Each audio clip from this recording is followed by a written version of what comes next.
le gouvernement du Mali aurait, en échange du lâcher-prise des terroristes sur les voies d'approvisionnement du carburant, libéré 100 terroristes des prisons maliennes. Astaghfirullah.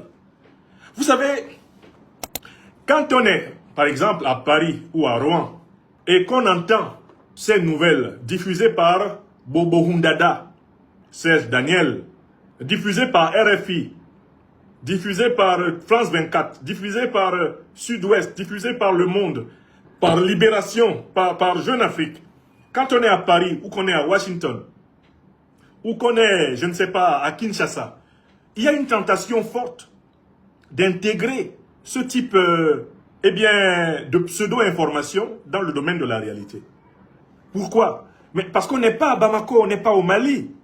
On n'a pas l'avantage de ceux qui vivent sur le terrain, ceux qui sont au contact des institutions, ceux qui sont au courant de ce qui s'est décidé au tribunal aujourd'hui, de ce qui s'est décidé au Conseil des ministres aujourd'hui au Mali, ceux qui sont au courant des dernières informations que les services officiels de l'armée malienne ont délivrées.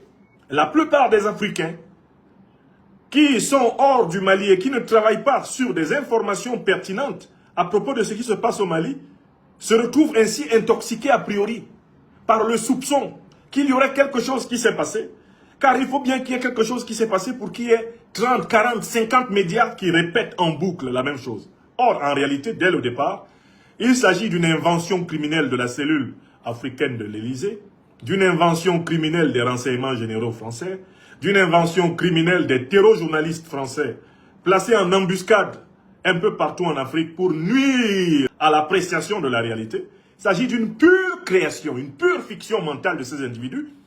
Mais comme ils bénéficient de larges canaux de diffusion des informations, leur pire fiction, leur démon, se matérialise dans le monde sous la forme du doute, qui peut s'emparer de l'esprit des Africains du Canada, des États-Unis, du Mexique, d'Amérique latine, de l'esprit des Africains d'Europe, de l'esprit des Africains d'Asie, des Africains qui sont dans les îles des océans Atlantique et Indien, ou des Africains qui sont dans les autres pays en dehors du Mali. Sans oublier même certains Africains qui sont au Mali et qui ne font pas la peine, ne s'imposent pas la peine de savoir ce qui se passe réellement, c'est-à-dire d'aller à la source de l'information et qui se contentent de ce qu'ils ont entendu sur TikTok, entendu sur Facebook, vu sur Google, pour juger de ce qui se passe dans leur propre pays, alors même qu'en ouvrant clairement leurs propres yeux et en frappant à la bonne porte, ils peuvent avoir une information juste et équilibrée. Voilà pourquoi il faut faire très attention à ces campagnes démoniaques du terror-journalisme. Il ne faut pas les prendre à la légère. Et il ne faut pas tomber dans le panneau de certains de nos frères qui disent ils peuvent raconter ce qu'ils veulent, on s'en fout. Non! On ne doit jamais se foutre de ce qu'ils racontent, même si ce qu'ils racontent est faux. Car, en fait, dans le domaine de la guerre communicationnelle, ce n'est pas la vérité ou la fausseté de ce qui est raconté qui a un impact.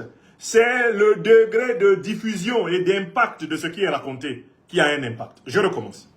Dans le domaine de la guerre informationnelle, ce n'est pas la vérité ou la fausseté de ce qui est diffusé qui a un impact, mais c'est l'impact même de ce qui est diffusé qui a un impact. Autrement dit, vous pouvez avoir raison, mais si vous menez une mauvaise politique de communication, du point de vue de l'opinion, vous aurez tort.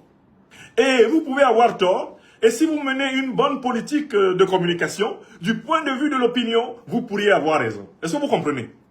Donc il nous faut, nous, Africains, Africaines en lutte, que ce soit les populations civiles, les armées et les gouvernants, prendre très au sérieux la guerre informationnelle.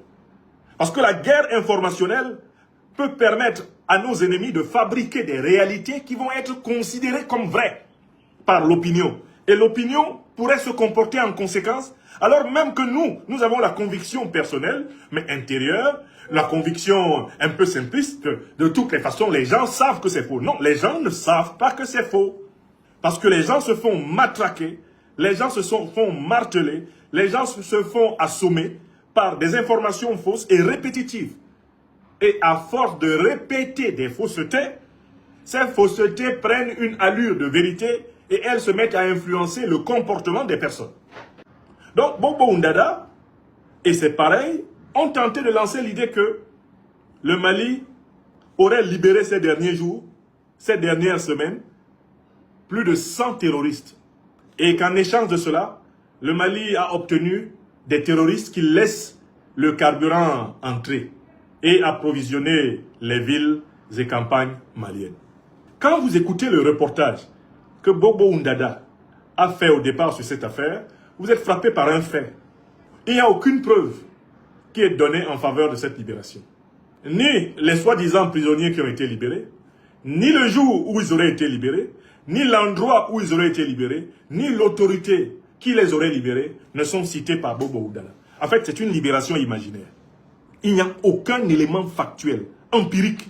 Il n'y a rien qui corresponde à une réalité ayant eu lieu sur cette terre du Mali et qui est à l'origine de la soi-disant information. Une fois que Bobo Oundada a fabriqué ce narratif, on l'envoie à l'AFP, Agence France Presse, et l'AFP distribue ces éléments de langage, ces termes de référence à tous les autres médias français.